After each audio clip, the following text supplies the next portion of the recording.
Idol, anong pinagkaiba ng mga kabataan noon sa kabataan ngayon? Kabataan noon, kumakaway ka kapag may dumarang na aeroplano. Inaantay maubos ang tubig sa tabo sa ulo.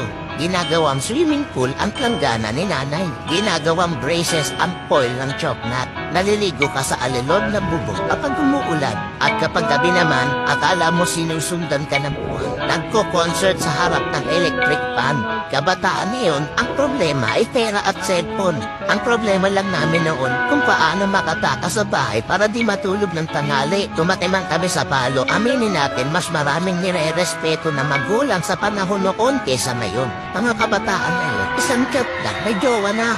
E kami noon sa flames lang umaasa. Broken-hearted pa pag friends ang resulta. Mga kabataan noon, ang dami ng alam ng trabaho. Kesa sa kabataan ngayon, tamad na, puro pan-gadgets, di pa mautusan. Minsan nagiging ibon, minsan nagiging paniki. Wait lang. Batako.